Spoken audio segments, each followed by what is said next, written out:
Assalamualaikum warahmatullahi wabarakatuh. Yang terhormat Bapak Iwan Hardi Saputro MSI selaku dosen pengampu Pendidikan Kewarganegaraan. Pada kesempatan kali ini, kami dari kelompok 9 akan mempresentasikan hasil diskusi dari kelompok kami mengenai politik dan strategi nasional. Sebelum memperkenalkan materi, perkenalkanlah saya untuk memperkenalkan anggota kelompok kami, yaitu Nafi Fauziah, Komariah Ulfa Ramadhani, Latifah Zen, Aprilia Rista, Muhammad Najib, Afriska Putri, Ana Safira, Anggi Fitria, Nabila Syafa, dan saya sendiri, Melisa Eka Novitasari. Berikut pemaparan materinya. Perkenalkan, nama saya Melisa Eka Novitasari, NIM 7111420037. Di sini saya akan membahas mengenai pengertian politik dan strategi nasional. Yang pertama yaitu pengertian politik. Secara etimologis, politik berasal dari bahasa Yunani, yaitu politeia, yang tersusun atas dua kata, yaitu polis dan thea. Polis sendiri memiliki makna sebagai suatu kesatuan masyarakat yang berdiri sendiri, sedangkan thea merupakan urusan. Dengan demikian, politik merupakan suatu rangkaian asas dan alat yang digunakan untuk mencapai suatu tujuan yang telah ditetapkan. Yang kedua yaitu pengertian strategi. Strategi berasal dari bahasa Yunani, yaitu strategia, yang memiliki makna sebagai seni seorang panglima yang biasa digunakan dalam suatu peperangan. Secara umum, strategi merupakan cara untuk mencapai tujuan atau mendapatkan kemenangan. Dengan kata lain, strategi merupakan seni dan ilmu menggunakan dan meningkatkan kekuatan untuk mendapatkan tujuan yang telah ditetapkan. Berdasarkan pengertian sebelumnya, dapat kita ketahui bahwasannya politik nasional merupakan suatu asas atau kebijaksanaan negara tentang pembinaan dan penggunaan kekuatan nasional untuk mencapai tujuan nasional. Strategi nasional diciptakan demi pelaksanaan politik nasional, misalnya strategi jangka pendek, jangka menengah, dan jangka panjang. Dengan demikian, strategi nasional merupakan suatu cara melaksanakan politik nasional untuk mencapai tujuan nasional yang telah ditetapkan dalam politik nasional. Perkenalkan, nama saya Anggi Fitria Maharani dengan NIM 7111420177 akan menjelaskan dasar penyusunan politik dan strategi nasional. Berikut ini adalah dasar pemikiran penyusunan politik dan strategi nasional. Penyusunan politik dan strategi nasional perlu memahami pokok-pokok pikiran manajemen nasional yang berdasarkan landasan Pancasila, Undang-Undang Dasar 1945, wawasan Nusantara, dan ketahanan nasional. Landasan pemikiran dalam manajemen nasional sangat penting sebagai kerangka acuan dalam penyusunan politik strategi nasional, karena di dalamnya terkandung di dalam dasar negara, cita-cita nasional, dan konsep strategi bangsa dan negara.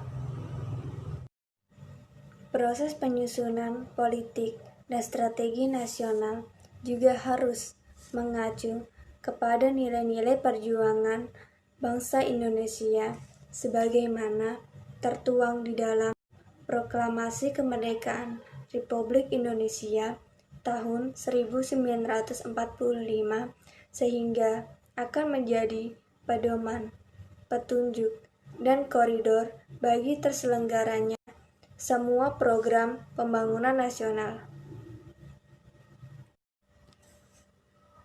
Proses penyusunan politik dan strategi nasional harus mencerminkan jati diri, adat istiadat, bahasa, serta lingkungan masyarakat Indonesia dan adiluhung.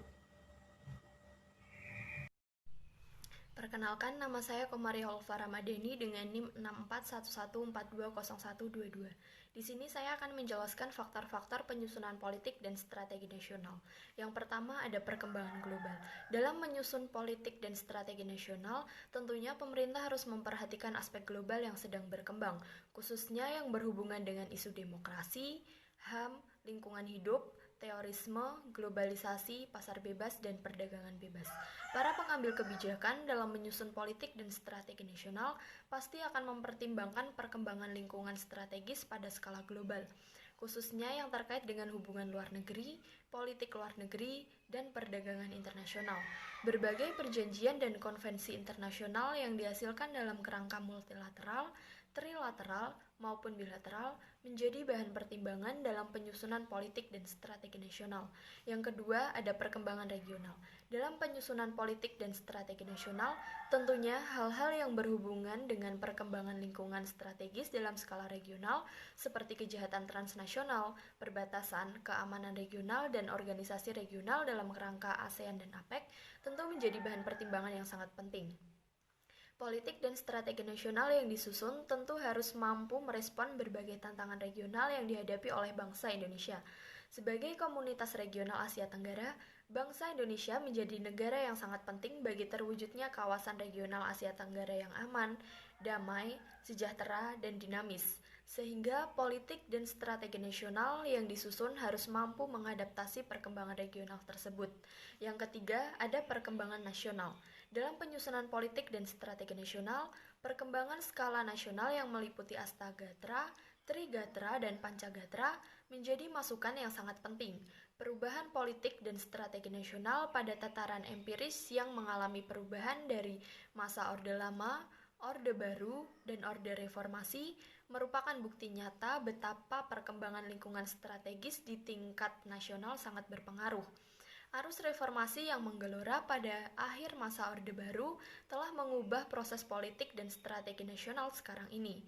Perkembangan geografi, demografi, sumber kekayaan alam, ideologi, politik, ekonomi, sosial budaya, dan pertahanan keamanan yang terjadi di Indonesia sebenarnya termanifestasikan dalam politik dan strategi nasional. Politik dan strategi nasional yang disusun harus mampu menjadi jawaban atas permasalahan yang terjadi pada skala nasional. Yang keempat, ada perkembangan lokal. Dalam penyusunan politik dan strategi nasional, aspek lokal seperti perkembangan otonomi daerah, desentralisasi, dan nilai-nilai kearifan lokal juga menjadi bahan pertimbangan. Politik dan strategi nasional harus mampu mengadaptasi berbagai gejala, fenomena, dan peristiwa yang ada di tingkat lokal sehingga dapat menjadi pedoman atau petunjuk dalam proses penanganannya. Proses penyusunan politik dan strategi nasional memperhatikan jati diri masyarakat Indonesia di tingkat lokal dengan mengadopsi mekanisme musyawarah mufakat, semangat toleransi, gotong royong, dan nilai-nilai kemasyarakatan lainnya.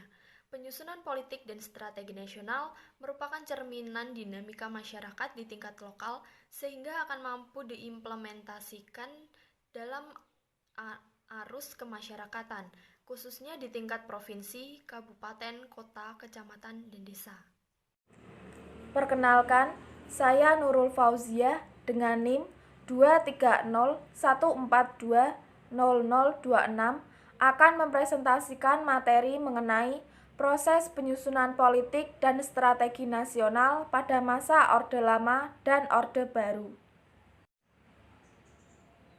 Pada masa Orde Lama, proses penyusunan politik dan strategi nasional dimulai dari pembentukan Dewan Perancang Nasional atau Depernas melalui Undang-Undang Nomor 8 Tahun 1958.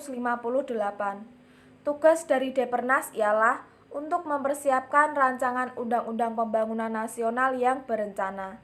Setelah dikeluarkannya Dekret Presiden 5 Juli 1959 untuk kembali kepada Undang-Undang Dasar 1945, Depernas disempurnakan dengan penetapan Presiden Nomor 4 Tahun 1959.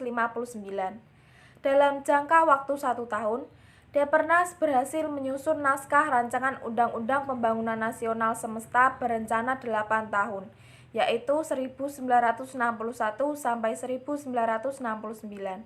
Politik dan strategi nasional pada masa Orde Lama ditujukan untuk merancang pola pembangunan masyarakat yang adil dan makmur atau masyarakat sosialisme Indonesia. Adapun tujuan itu harus dicapai dengan pembangunan nasional, semesta, dan berencana. Pola pembangunan nasional semesta berencana ini merupakan tripola karena terdiri dari 3 pola, yaitu 1 pola proyek, 2 pola penjelasan, dan 3 pola pembiayaan. Namun demikian, Pola pembangunan nasional semesta berencana yang ditetapkan oleh pemerintah ketika itu tidak berjalan lama karena pada tahun 1965 dan 1966 terjadi konflik politik dan ketidakstabilan politik yang menyebabkan tumbangnya pemerintahan Orde Lama pimpinan Presiden Soekarno dan digantikan dengan pemerintahan Orde Baru pimpinan Presiden Soeharto. Kemudian pada masa Orde Baru, Garis-Garis Besar Haluan Negara atau GBHN yang saat itu ditetapkan MPR melalui TAP MPR merupakan wujud nyata politik dan strategi nasional saat itu. Kemudian diserahkan kepada Presiden untuk dijadikan sebagai pedoman dalam penyelenggaraan pembangunan nasional. GBHN merupakan program pembangunan nasional di segala bidang yang berlangsung terus-menerus dalam rangka mencapai tujuan nasional dan mewujudkan cita-cita nasional. Dalam mewujudkan GBHN, Presiden menyusun Repelita atau Rencana Pembangunan 5 tahun. Repelita disusun oleh Presiden dengan bantuan Badan Perencanaan Pembangunan Nasional atau Bappenas. Berdasarkan rancangan pembangunan nasional yang disusun oleh pemerintah, Repelita 1 sampai dengan Repelita 5 disebut dengan Pola Pembangunan Jangka Panjang atau PJPT tahap 1. Sedangkan Repelita 6 dan 7 merupakan bagian dari Pola Pembangunan Jangka Panjang atau PJPT tahap 2. Sebagaimana diketahui bahwa pemerintah menetapkan PJPT berjangka waktu 25 tahunan. Sehingga logikanya, ketika pemerintah telah melaksanakan 5 kali Repelita, maka bisa dikatakan bahwa pemerintah telah melaksanakan PJPT tahap 1. Namun demikian, karena terjadi krisis ekonomi yang mengarah pada krisis politik, krisis kepercayaan, dan krisis multidimensional pada tahun 1997 dan 1998, maka pemerintahan Presiden Soeharto jatuh pada tanggal 21 Mei 1998 oleh gelombang reformasi mahasiswa bersama rakyat yang tidak puas dengan program pembangunan nasional yang dijalankan ketika itu. Akhirnya, TAP MPR nomor 2 /MPR /1998 tentang GBHN tahun 1998-2003 dicabut oleh sidang MPR melalui TAP MPR nomor 9 /MPR /1998. Sekian materi mengenai proses penyusunan politik dan strategi nasional pada masa Orde Lama dan Orde Baru. Kemudian akan dilanjutkan mengenai materi berikutnya. Assalamualaikum warahmatullahi wabarakatuh. Perkenalkan, nama saya Muhammad Najulija dari Prodi Ilmu Keolahragaan Fakultas Ilmu Keolahragaan, nomor induk mahasiswa 6211420044. Sini saya akan menerangkan materi proses penyusunan politik dan strategi nasional pada masa transisi reformasi dan pada masa reformasi. Pertama, pada masa reformasi, proses penyusunan politik dan strategi nasional diawali dengan diterbitkannya beberapa ketetapan MPR sebagai respon terhadap berbagai tuntutan reformasi yang sangat deras ketika itu. Pada rapat paripurna ke-12 Sidang Umum MPR pada tanggal 19 Oktober 1999 menetapkan TAP MPR nomor 4 /MPR /1999 tentang Garis Besar Haluan Negara atau GBHN tahun 1999 sampai 2004. Sesuai dengan amanat GBHN 1999 sampai 2004, arah kebijakan penyelenggaraan negara dituangkan dalam Program Pembangunan Nasional 5 tahun atau Propenas yang ditetapkan oleh Presiden bersama Dewan Perwakilan Rakyat atau DPR.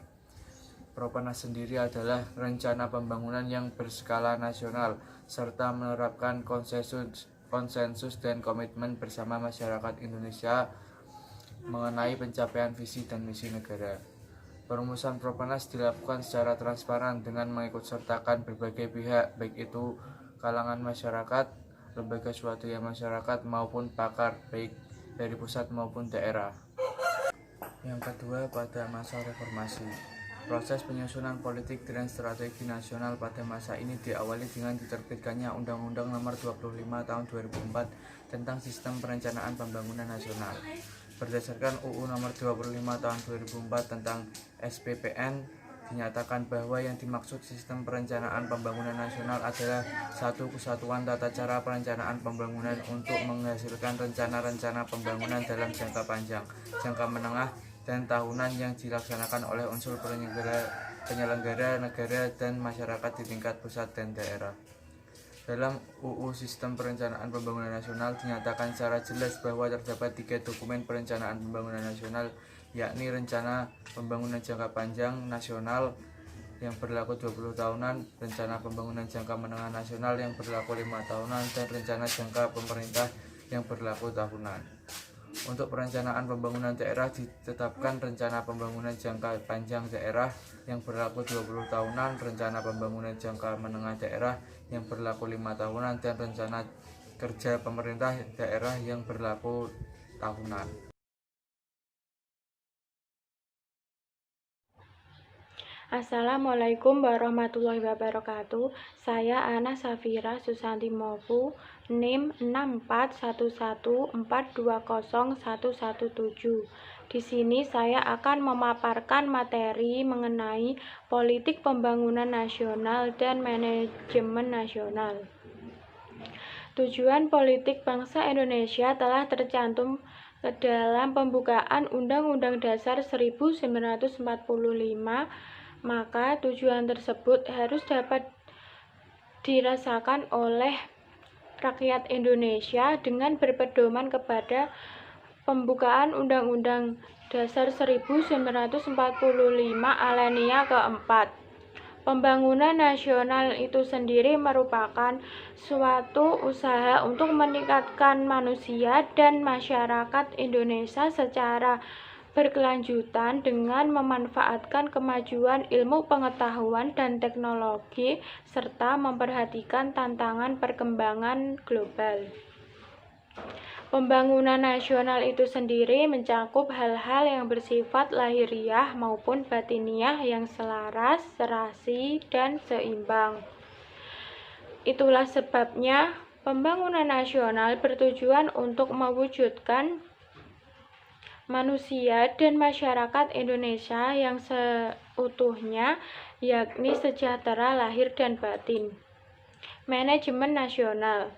Pada dasarnya, sistem manajemen nasional merupakan perpaduan antara tata nilai, struktur, dan proses untuk mencapai daya guna dan hasil guna sebesar mungkin dalam menggunakan sumber dana dan sumber daya nasional demi mencapai suatu tujuan nasional. Proses penyelenggaraannya meliputi siklus berikut. 1. Perumusan kebijakan. Yang kedua, pelaksanaan kebijakan. Yang ketiga, penilaian hasil kebijakan. Secara sederhana, dapat dikatakan bahwa unsur pokok sistem manajemen nasional dalam ketatanegaraan meliputi 1. Negara sebagai organisasi kekuasaan.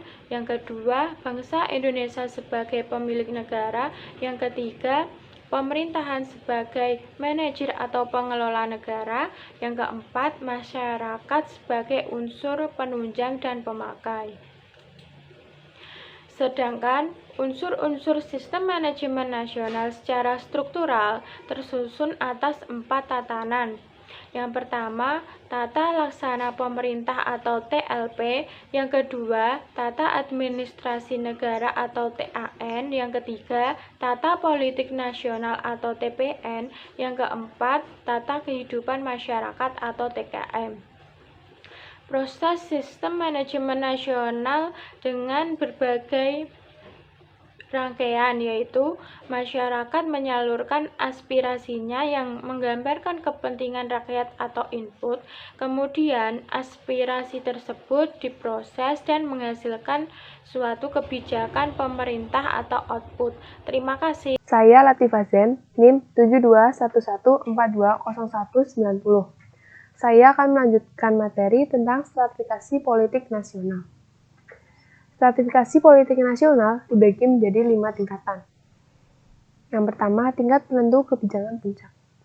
Kebijakan tingkat puncak dilakukan oleh MPR. Kebijakan yang menyeluruh secara nasional dan mencakup penentuan undang-undang dasar. Kebijakan ini menitik beratkan kepada masalah makro politik bangsa dan negara. Menyangkut kekuasaan kepala negara sebagai tercantum pada pasal 10 sampai 15 Undang-Undang Dasar 1945. Tingkat penentu kebijakan puncak termasuk kewenangan Presiden sebagai kepala negara. Bentuk hukum dari kebijakan nasional yang ditentukan oleh kepala negara dapat berupa dekret, peraturan, atau piagam kepala negara. Yang kedua, tingkat kebijakan umum. Tingkat kebijakan umum lingkupnya menyeluruh nasional dan berisi mengenai masalah-masalah makro strategi guna mencapai idaman nasional dalam situasi dan kondisi tertentu. Yang ketiga, tingkat penentu kebijakan khusus. Kebijakan ini adalah penjabaran kebijakan umum guna merumuskan strategi, administrasi, sistem, dan prosedur dalam bidang tersebut. Wewenang kebijakan khusus ini berada di tangan menteri berdasarkan kebijakan tingkat di atasnya. Yang keempat, tingkat penentu kebijakan teknis. Kebijakan teknis meliputi kebijakan dalam satu sektor dari bidang utama dalam bentuk prosedur serta teknik untuk mengimplementasikan rencana, program, dan kegiatan. Yang kelima, tingkat penentu kebijakan di daerah. Wewenang penentuan pelaksanaan kebijakan pemerintah pusat di daerah terletak pada gubernur dalam kedudukannya sebagai wakil pemerintah pusat di daerahnya masing-masing.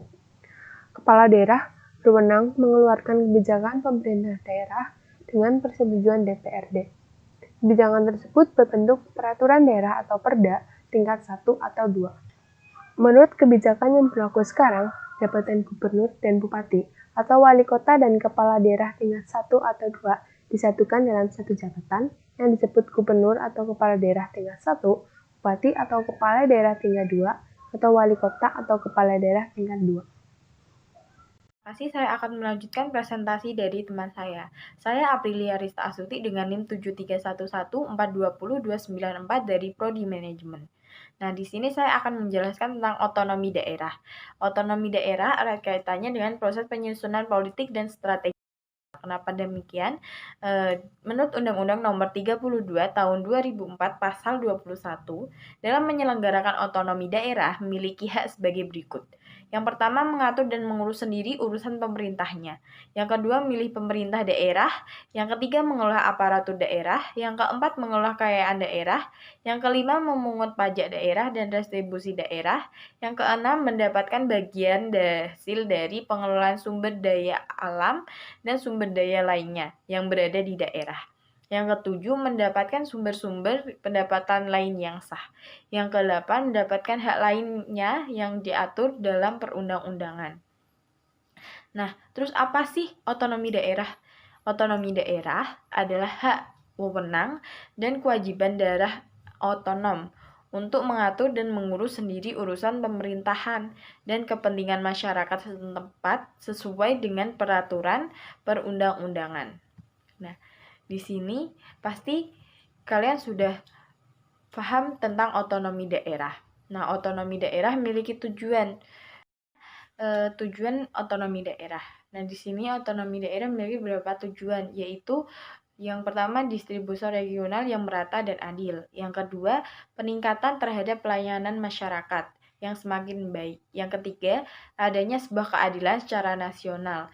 Yang keempat, adanya pengembangan dalam kehidupan demokratis. Yang kelima, menjaga hubungan yang harmonis antar pusat, daerah, dan antar daerah terhadap integritas Republik Indonesia. Yang keenam, mendorong pemberdayaan masyarakat.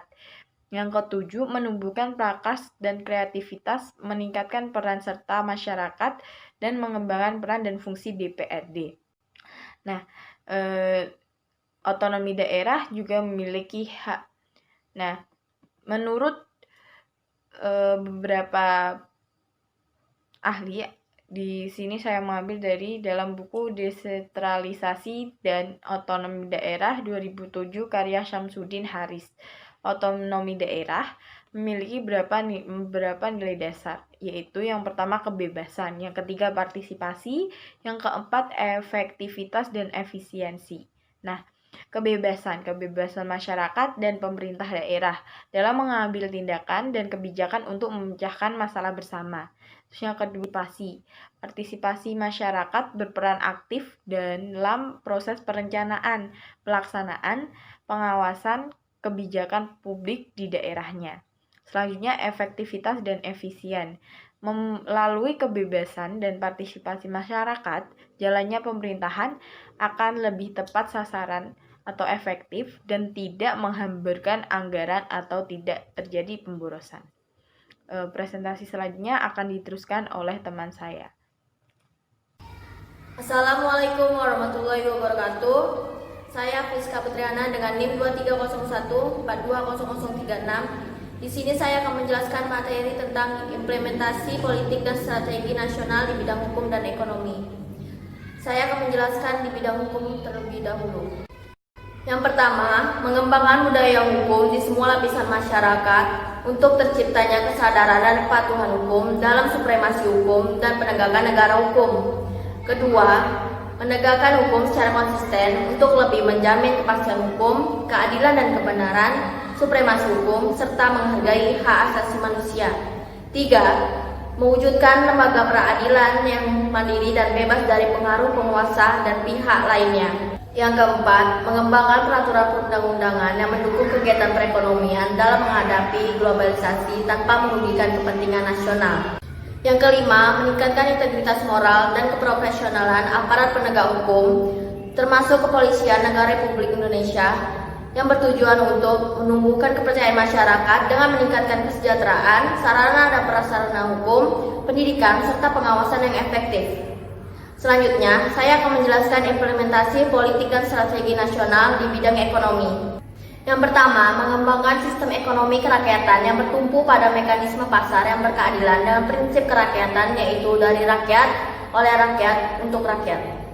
Yang kedua, mengembangkan persaingan sehat dan adil, serta menghindari terjadinya struktur pasar monopoli yang dapat merugikan rakyat.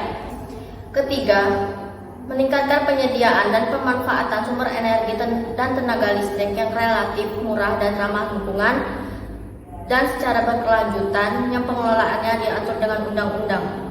Keempat, mengembangkan kebijakan pertanahan untuk meningkatkan pemanfaatan dan penggunaan tanah secara adil, transparan, dan produktif dengan menggunakan hak-hak rakyat setempat, termasuk hak wilayah dan masyarakat adat, serta berdasarkan tata ruang wilayah yang serasi dan seimbang.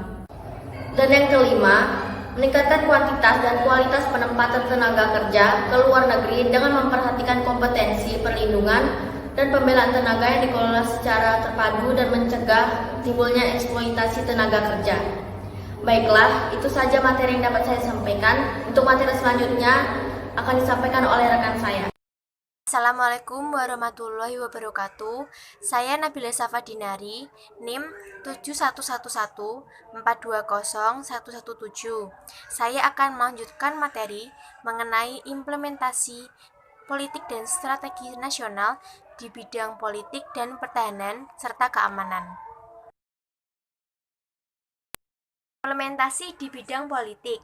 Yang pertama, menjaga dan memperkuat keberadaan Negara Kesatuan Republik Indonesia yang berpegang teguh pada Bhinneka Tunggal Ika. Dalam hal ini, dilakukanlah upaya rekonsiliasi nasional untuk mengatasi masalah yang mendesak hukum berdasarkan pada UU dalam kehidupan bermasyarakat, berbangsa, dan bernegara. Yang kedua, meningkatkan fungsi MPR dan lembaga tinggi negara lainnya untuk menegaskan wewenang dan tanggung jawab mereka berprinsip pada pemisahan kekuasaan, dan juga untuk menjelaskan hubungan antara lembaga legislatif, eksekutif, dan juga yudikatif. Yang ketiga, meningkatkan sistem politik nasional berprinsip pada demokrasi dan keterbukaan, menghargai serta menghormati bermacam-macam aspirasi politik, dan mengembangkan sistem penyelenggaraan pemilu yang berprinsip pada demokrasi berdasarkan Undang-Undang tentang Pemilu. Keempat, meningkatkan pendidikan politik yang intensif dan komprehensif untuk membuat budaya demokrasi yang lebih berkembang dan juga membuat masyarakat lebih menghormati lagi bermacam aspirasi dan juga menjunjung tinggi supremasi hukum dan juga hak asasi manusia. Yang kelima, memastikan penyelenggaraan pemilu lebih luas dan lebih berkualitas lagi, serta adanya partisipasi dari masyarakat atas dasar demokrasi langsung, umum, bebas, rahasia, jujur, adil, dan beradab. Yang terakhir yaitu menerapkan dan mensosialisasikan prinsip persamaan dan melarang tindakan diskriminatif pada kehidupan masyarakat. Implementasi di bidang pertahanan dan keamanan atau HANKAM. Yang pertama, menjaga dan meningkatkan profesionalitas TNI dan juga meningkatkan kekuatan HANKAM negara hingga sampai ke pelosok-pelosok daerah serta memberinya sarana, prasarana, dan anggaran yang memadai. Yang kedua yaitu membantu menjaga dan meningkatkan kerjasama antar negara atau regional dalam bidang HANKAM demi tercapainya stabilitas keamanan negara dan juga membantu untuk menjaga perdamaian dunia. Dan yang terakhir yaitu mengatur kembali TNI sebagai alat perlindungan dan juga alat pertahanan NKRI dari bahaya atau ancaman yang membahayakan keutuhan NKRI. Sekian pemaparan mengenai implementasi di bidang politik dan HANKAM. Terima kasih. Demikian pemaparan materi dari kelompok kami. Kurang lebihnya mohon maaf. Sekian dan terima kasih. Wassalamualaikum warahmatullahi wabarakatuh.